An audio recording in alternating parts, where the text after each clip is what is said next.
we focus on the one product as your lead-in. This is your bread and butter. This is your target is based on this one product, your goal, your bonuses, your spiffs, everything that you're doing is related to this one product. Everything else you get, great. Get the referrals, get the upsells, get the leads, get everything else you can get while you're out there. Let's not walk away from nothing. But your standards are based on this one product, right? And that's what I want you to really focus on. A little bit of a hybrid combination, but it's still keeping that focus where it needs to be at.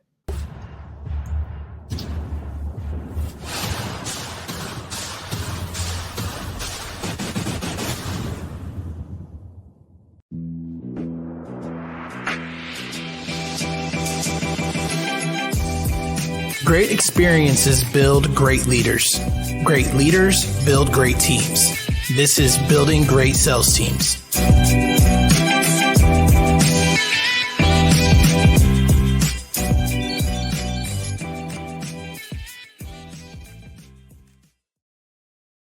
All right, y'all. Lots of amazing things happening right now. We're post BGST 24. If you went to the event, you know how amazing it was. We had a great time at that event. What I loved about it is it was a fairly small attendee list. You know, we had like 55 to 60 people there. And so we got to network, got to introduce everybody to everybody, create a lot of business through that. It was a fantastic event. And if you were there, you know, one of the panelists on the event was Mr. Ralph Ramon, which we're welcoming to the Building Great Sales Teams podcast for the first time. Too late, I should say, but special episode number 300. We get to have the one that I started it all with, Mr. Ralph Ramon. Welcome to the show, brother. Let's go. What's up? All right, Ralph. Thanks for having me on, man. Appreciate it. Yeah, 100%. Yeah, we got a little delay, so bear with us. Ralph, you're the owner of Winners Network, and you've been in business just as long as I have now. And you were my first recruit, I should say. I mean, and I always laugh about it. Like, you recruited me, you called me and interviewed me for the position, whether or not you wanted to work with me, because you were coming from an experienced sales org and had a lot of experience under your belt. And we ended up working together. And when I owner financed Argenta, I cut everybody loose, and it was just me and you in Houston, me in Corpus Christi, and we started from there. What was that like for you starting out? Yeah, it was fun, man. It was good times. I was just coming from Sidcore. I was there for a few years, and I had been doing this for a few years, building teams, selling, training. So I kind of already had the systems in place. And, I think what really got me excited about, joining was I saw the opportunity, man, started from scratch. This guy, I like your story. This guy doesn't have a background in this, but he's bought the company, he got the contract, he's, put it all on the line, man. And I think I admired that right off the bat, And then I felt like, cool, this guy has the business and the opportunity. I got some experience and a lot of expertise in this already. So I think we'll be a great team. So, I kind of saw this is my chance to build an organization from scratch. Let me see if I can do it. Let me see if it's possible. Let me see what we can do together. So that's what got me excited about it. And yeah, man, I remember coming down to Corpus. I think I was in my old Ford Ranger that was barely getting me by. Same. I think I had a Ford Ranger at the time too. Yeah. And then I think at one point I had to drive your wife's car, your wife's convertible Beetle around for whatever reason, and sleeping on the couch and whatever it took, man. It was a humble time. It was fun. No, it was awesome because the first time you stayed with us, you stayed in my daughter's room, right? Yeah. And my daughter slept with us in our bedroom. And so you're there sleeping in a twin pink girly ass room with flowers and stuff everywhere, like Mitchell de Casa, finer living. Yeah, I was like, this must be like an initiation or something. He's putting me in the polka dots bedspread and riding around the Beetle with power out everywhere. So whatever, man. I wanted to make sure you were down with it. I passed the test, man. It worked out. Yeah, absolutely. No, and so you talked about kind of your expertise now, and I love that you put this because it's just Dude, it explains our relationship for the past decade plus, right? Which is extremely competitive. And in your expertise, you put building greater sales teams. Oh Yeah, man. yeah. Oh, that I was like, that's perfect. I gotta make sure everybody on listening hears this right here, because then they'll understand like why we work together. Sometimes we didn't work together. Like it's always a competition. It's always competitive, you know? And Mm-hmm. so I talk to you Yep. guys about this all the time. Like, if you do not have competition in your business, you've got to create it. Whatever you got to do, March Madness, teams against teams, 2-on-2, whatever the case is, because I mean that creates great things. And in this case, for me, it created my brand, building great sales teams. In your case, created your brand, Winners Network. So what are you guys doing at Winners Network now? Yeah. So, we started with AT&T and DirecTV. That's been our bread and butter forever. Mostly it was residential back in the day. And then we started doing more commercial after COVID. So business to business. Now we've expanded into pretty much all the telecom products. So we still do AT&T, DirecTV. We have contracts with Comcast, Spectrum, Frontier, all the broadband companies. We still have Vivint Security. We've been doing more solar panels now as well. So this year we've been kind of shifting to more solar. We kind of just became a total home service. Actually, we have a DBA called Total Home Service. So, the one-stop shop, your total utility company. We can do all your phone, internet, cable, security, and energy needs. We do your home or for your business. So that's what we've been doing for, almost 10 years now, coming up. Yeah, so the concept of one rep being able to sell all these things, is definitely interesting. And so like I've had clients that they also offer other products. Some have Mhm. different teams for each product. Some have their reps able to sell any of the products. What are some of the, for the clients thinking about this, or for the small businesses thinking about doing this, what are some of the pitfalls Mhm. that you've been through that you can tell them to avoid in offering multiple services like this? Yeah, that's a hard one, man. We've done it every which way. I've ran this company 10 different ways by now, probably more than that. And we've tried it, every type of recruiting style, training style, sales style. I mean, we've done it all, right? Base and commission onlys and all kinds of stuff. I think one of the pitfalls is obviously the biggest concern is always going to be, we don't want to be the guy showing up and trying to pitch everything, right? Hey, we got it all, man. We got TV, internet, phone. I got Rolexes. I got some cheeseburgers, and I got whatever you need. I got it, and I kind of always hated that. It always bothered me when I did try to pitch it that way.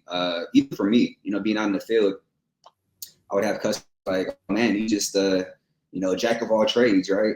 And that's always bothered me. Like, no, I'm not a jack of all trades, master of none. No, I try to consolidate into just one total home service, right? You can do all your utility needs, all your telecom needs. It's simple. It's not a million things. It's just whatever you need for your home or business, we can do that utility wise. So the experienced people are good at obviously pivoting and selling multiple products. For new guys, I mean, trying to teach them more than one product is a nightmare, right? They have a hard enough time learning one product, one packages, one price, one pitch. That alone takes months for some people, and experienced guys might get frustrated. Like, it's simple, man. It's just internet. It's just this. It's easy, but we got to keep in mind, like, everybody's learning curve is different. Everyone's learning style is different. So we only teach one product at a time. This is what we lead with. Then as you get good at that, as you hit certain milestones, 5 sales in a week or whatever it is, then we'll teach you the next product and the next one and the next one. So it's one at a time. And like what we do now is we'll lead in with the first product. Let's say it's AT&T. Hey, we got AT&T out here. We just installed fiber, blah, blah, blah. If that sale is a no-go, then we just use that pivot of, well, we're not the retail AT&T. We also do X, Y, and Z. What else could we possibly help you with that you might need? Like, what else would you want to save money on, right? And then we'll just show them this is that we do. But yeah, definitely don't try to teach anybody more than one product. It's a nightmare. And it's taking our time, man. We used to rush it a lot. We try to rush everyone into trying to get all this stuff down packed, and we learned to just take it easy, one step at a time, keep it simple. Just get them really good at one thing. But even in that process, they can still bring in leads. Hey, if you get someone that asks you for these other products or services, cool. You can refer that to your trainer or leader or manager, and we'll take it from there. You'll still get a commission for that, you know. So still generation at the same time. Well, and then ideally they get to watch them sell it too. Yeah, right? that's perfect. Exactly. Yeah, it speeds up the process. So. So you mentioned that quote: "A jack of all trades is a master of none." But the rest of the quote is, "But oftentimes is better than a master of one." You know, and so that needs to be the slogan for Total Home right there. and I actually never heard the last part of it. Yeah. If you Google it right now, it'll show you that here's the full quote. And so many people not misquote it. They quote it the first part of it properly, but they forget the second part. And it's true. If you look at our careers now, we're not just good sales trainers or salespeople. You know, we're good CEOs.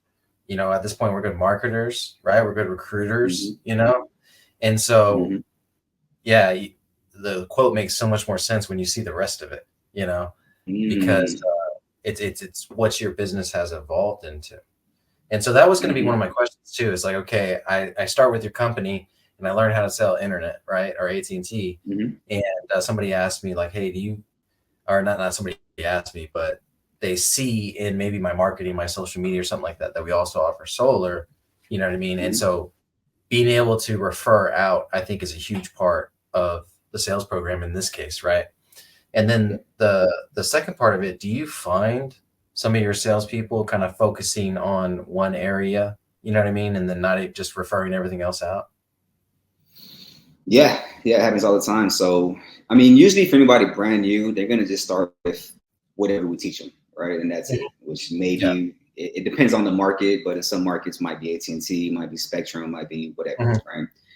Usually broadband internet we start with, or solar, depending on what they're doing.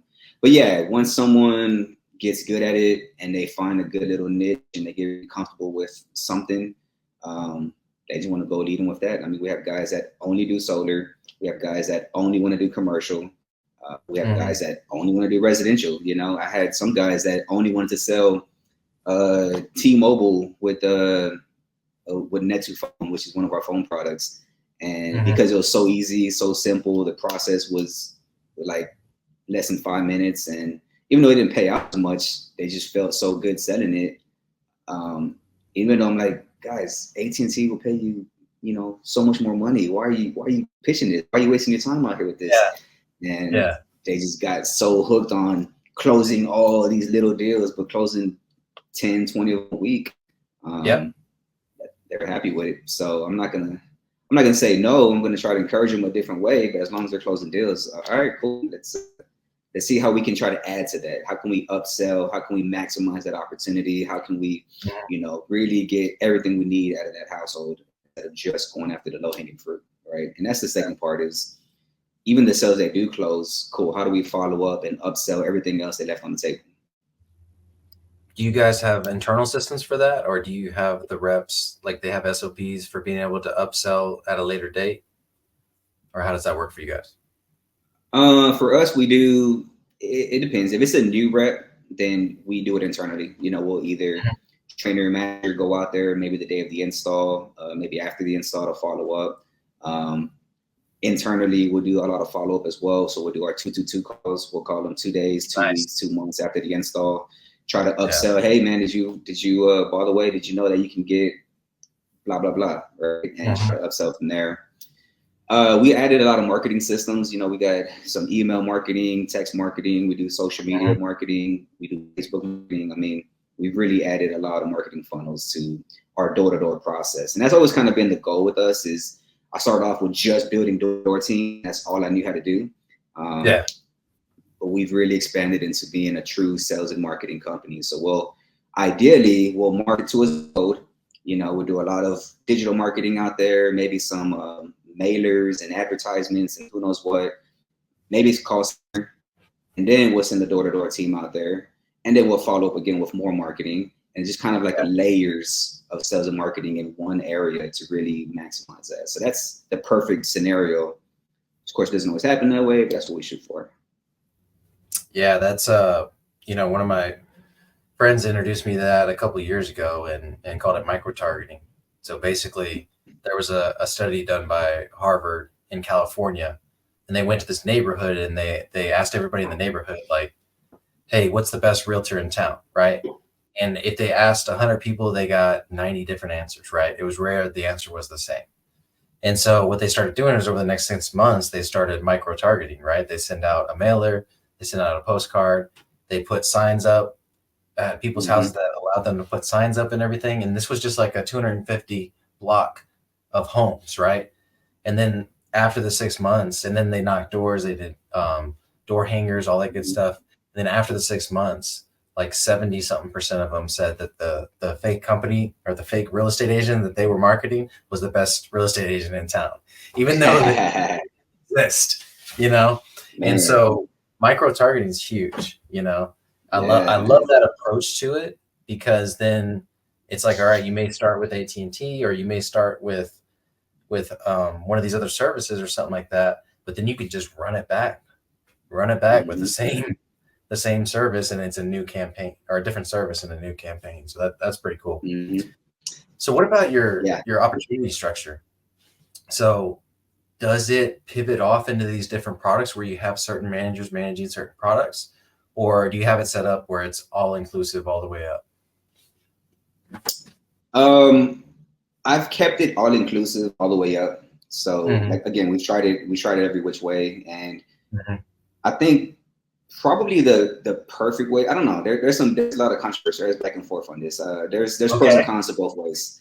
Yeah. So there's some huge companies that will only put a manager on one product and that's all you're able to sell, right? And I get that idea, right? Just super hyper focus on just one thing, become the master at it, and that's it, right? Just don't worry about anything else, put the blinders on and that's it. So I can get that, and I can see how they can really scale that if you just put your 100% into one thing. I don't know, man. I just hate leaving money on the table, right? And I'm like, dude, you just, I get it. And I've been out with people like that plenty of times. And I'm just like, that guy asked about security and we didn't even like get up. Like, we didn't even refer it, nothing. Okay, all right, let's keep going then, right? And it just it like hurts me almost, so I can't do it, man. So I keep my guys, they're able to sell everything. Again, everything, as long as we focus on the one product as your lead-in, this is your bread and butter, this is your target is based on this one product, your goal, your bonuses, your spiffs, everything that you're doing is related to this one product. Everything else you get, great. Get the referrals, get the upsells, get the leads, get everything else you can get while you're out there. Let's not walk away from nothing. But you're going to be, your standards based on this one product, right? And that's what I want you really focusing on. So a little bit of a hybrid combination, but it's still keeping that focus where it needs to be at. Okay. Do you go as far as to kind of, because I know you're working with dealers too, right? So you're working with dealers, giving them the contracts in order to sell these multiple products. And so do you go as far in that opportunity structure? Like, I know in the past, we've done a deal to where you were a dealer, right? And I had several other people. I graduated to dealers because I didn't want to deal with their internal stuff, right? And so it was just basically, hey, we're going to be your back office, right? We're going to handle all the processing, the payroll, all that stuff for you. And you're going to go out and sell, but you got your own LLC and all that good stuff, right? And so that's what you're doing for some companies right now. Do you include that in your opportunity structure for them to start their own business someday? No, we did at one point, and we tried it that way. What I didn't like about it is that people know how to run a business, and they're good at what they're good at, right? Which is selling and training and building their teams, but had no idea how to do payroll and HR and operations and CRMs and all the stuff that we want to put on them because they want to be a business owner, but they're just not good at it. So, so I've always I like the idea of being able to sell that opportunity of, hey man, we're gonna help you start your own business. But and I would still do that. It's not part of my opportunity structure, but if the opportunity came around, I would do that for somebody if it made sense, with the right experience. But I think it would take a lot longer before I'm comfortable, right? Doing that with someone. They got to be super experienced and really know what they're doing. But yeah, as far as our dealers goes, we kind of keep it separate. So we do have maybe a handful of dealers that will, sell certain products through us. And again, I mean, some of these guys, they can go out and get their own contracts and do it themselves. But, I think as business has gone on, in the beginning, it was more about ego and pride. Like, no, I want to do everything myself. We want to work. Yeah, exactly. We have our own contracts and we do it all. We don't sub deal for nobody. And now I'm kind of like, if I can pay 10% commission and let them do all the shit I don't want to do, then, it's worth it, right? Let me let them feel good. I'll make them feel good, and I'll leverage who I can, and I'll pay that fee all day if I need to. If it's gonna take enough hassle off of my plate, right? So, I think when we get past the pride and ego part of it and look at actual logistics and business and numbers, like it just makes sense. It's more cost effective for a lot of people. So, say, hey, look, man, let us handle all the stuff that we're really good at. We already have back office, operations, CRMs, ADP. We have all the systems and tools in place. We'll just do that for you as well. We'll make a small fee off of that. And we're going to save you, how much time we're going to save you in staff, hours, admin, CRMs, and systems that you got to pay for. Like, we already have all that. Just let us do it, And not only that, but we usually will pay our dealers in advance. We'll pay them probably every week, whereas these contracts may not pay out for 30 to 60 days out. So they're going to get their money sometimes a month and a half sooner than usually would, which obviously is the biggest benefit for a lot of people. So that's worked out. And, I think one last thing on that, as I was kind of building the company, I didn't think about it, but one thing we started doing is we divided the company into winners, which is like our in-house team, and then the network, which is like our dealers. And we kept that separate, our winners side and our network side. And we just kind of separated into the in-house, out-house, dealer model. And it worked out pretty cool for branding, at least. Nice. Beautiful. Yeah, that's a tough thing because, and I know like one of your clients, when he showed me what you were charging him, you know what I mean? I was like, he ain't charging you enough. Don't tell him I said that, but yeah, you gotta, you know what I'm saying? Like, right. Especially with your wife, Dania, being involved in it. Like, I mean, she's a whiz with systems and the automations and everything. It's insane. Some of the stuff she's put together. And I will say this, she has put together a payroll system that does not exist anywhere else, period. You know what I'm saying? Period. Yeah. Everybody's trying to replicate something similar to what she put together, but they're not doing it successfully. So you guys are killing it on that end for sure. Okay, so what are y'all excited about right now? What's on the horizon for Winners and Network or Winners Network? Yeah, I think one of the short-term things, we're still building the different teams out. One of our short-term things is, we have a direct contract with AT&T, and they have a lot of really cool stuff rolling out right now. Residential, commercial, all of the above. And so I like the stuff that they're doing. They got some new products, they got some new commissions and comp plans, and a lot of cool stuff coming out. So I haven't really focused on AT&T primarily in many years, but we're kind of coming back around to building some AT&T stuff out. So I'm excited for that. We still got our solar team up and going. So, I'm going to get some more people doing solar. We're doing mostly residential here in Houston. And we got a pretty good EPC, pretty good contract. We got some pretty good stuff happening there. So all of the same stuff, man. We're still building out our digital marketing side of things. I want to build out a call center by the end of the year. We had a pretty good call center last year. We're up to maybe 5 to 10 guys. A lot of virtual assistants, smiling and dialing, calling $200 to $300 a day at least. And for some products, they're able to close over the phone. Some products, they're just setting up appointments, and then a closer will talk to them and close the deal. So we stopped doing that for a while just for shifting focuses, but I want to rebuild that up. So I'd say by the end of the year, we'll have a call center helping with all that, in addition to the marketing side. And at some point down the road, I want to, I've always been big on real estate. I've had my license for a while too. And it's always been kind of just a fun side passion thing. But somewhere down the road, I want to get a little bit more involved in that and try to find a way to incorporate my company, right? So homes and home services or something like that. So I don't know how that's going to work out yet, but that'll be in the pipeline somewhere. Dude, I've met some visionaries, but you take the cake, man. You're a poor integrator, you know what I mean? And by integrator, I mean your wife. She's got to control all that and try to put it on systems and paper and processes and everything. It's a lot of fun for her, I'm sure. But no, it's a beautiful thing.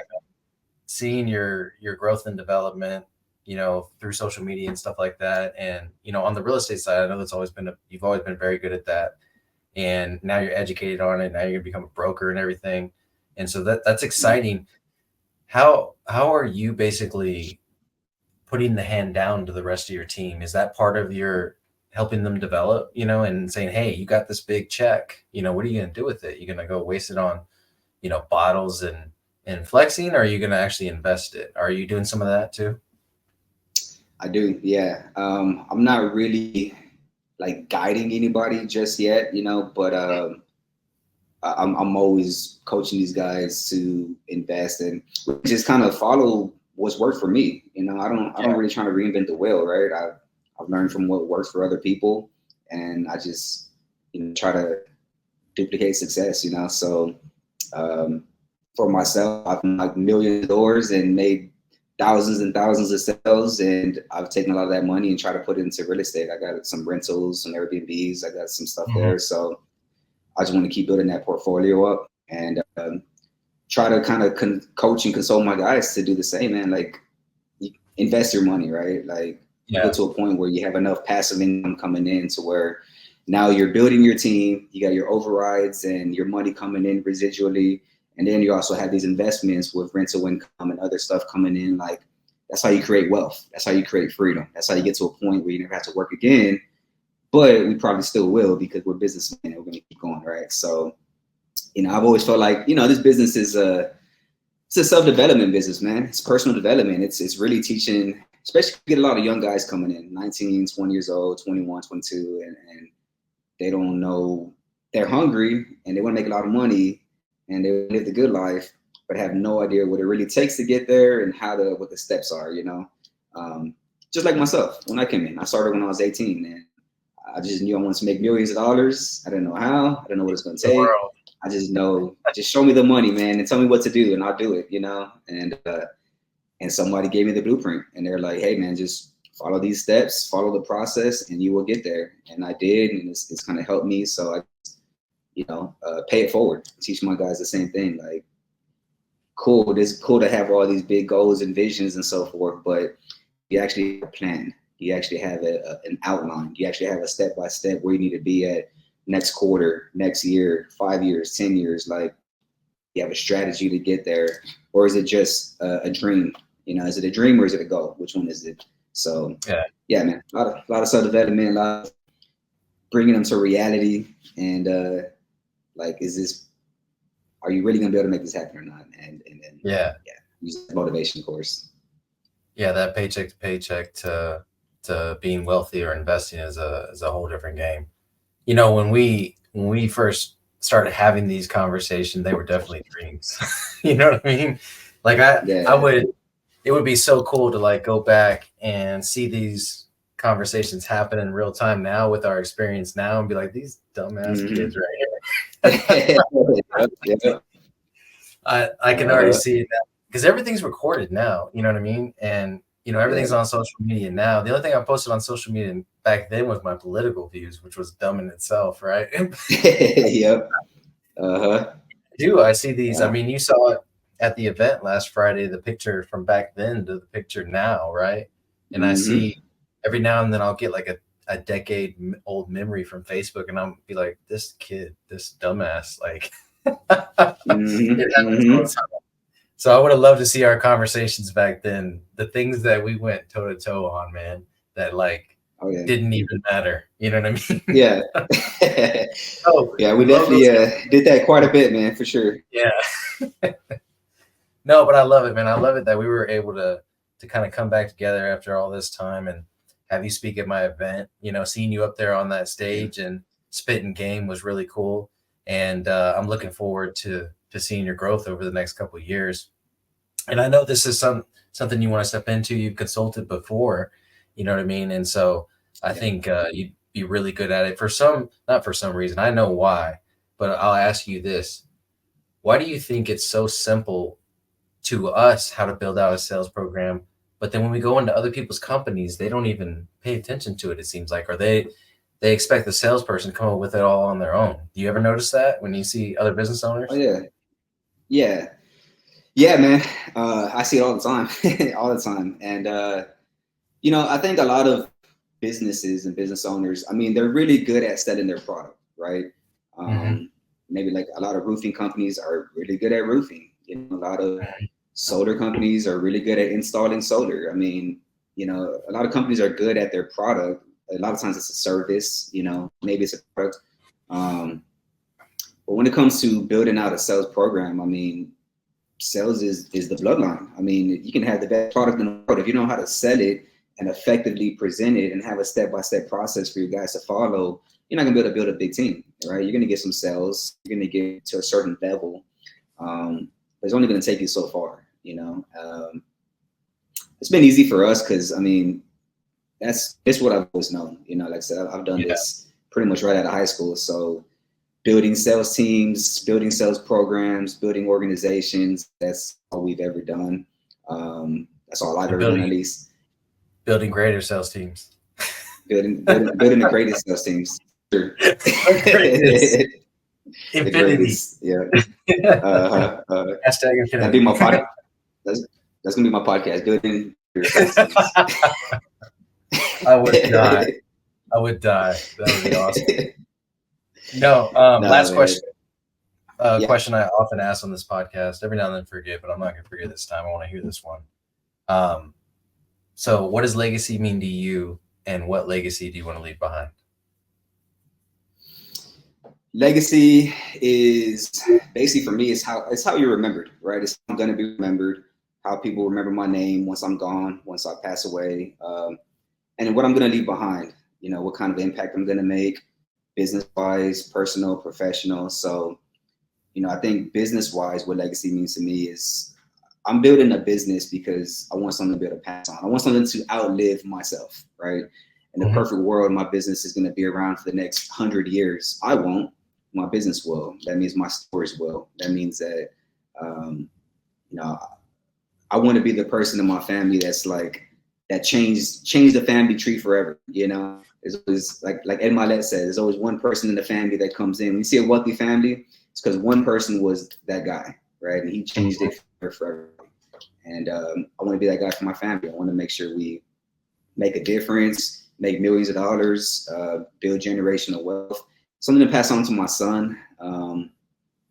Not just business and real estate and money, but also teaching them everything that I've learned, right? All the business lessons I've learned, all the wins and losses, really educate them on all the wisdom and experience that I've been able to gain. So, I think legacy is what we leave behind, how people are going to remember us. And, I just hope that, I feel confident that, we've been able to help and bless so many people in this business. And that's my favorite part about this business, is seeing somebody come in, no experience, no background, never done this before. We teach them how to make hundreds of thousands of dollars. Now they're buying their houses cash, and they're starting their own $1 billion businesses and doing all these amazing things, right? And that's rewarding in itself. So I feel like we had a way in helping people, even as a stepping stone, to get into their dreams and helping them get there. That's leaving legacy in a way. We've impacting other people, not only ourselves.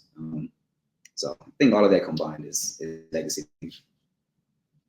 Heck yeah, brother. It was cool to be at the platinum dinner after the event and see you with your wife and your son, and him just like bobbing around and stuff, and you messing with him and everything. You know what I mean? It's cool to see you as a dad, and now starting to build at least that part of your legacy also, So I appreciate you coming on the show, brother. Dropped a ton of value for these people thinking about these multiple products or signing on with these dealers, or, all the things that you're doing right now. So I appreciate you coming on the show and providing that. Of course, man. I appreciate you, man. Thank you. Awesome. So if somebody does want to follow you or connect with you, where's the best place to do that? Yeah, we got my Instagram right there. So Record Ralph 248, my company's Winners Network. So you can check us out: Facebook, Instagram, LinkedIn, our website, winnersnetwork.net. Definitely network, man. I'm huge on networking, building relationships, connecting with people in the business, in the industry. We work with salespeople, dealers. We work with everybody in some type of way, man. I'm huge on collaboration. So definitely connect with me if you can. Awesome. Follow this man, y'all, and definitely take advantage of the opportunities he's got coming down the pipeline. Other than that, let's get building.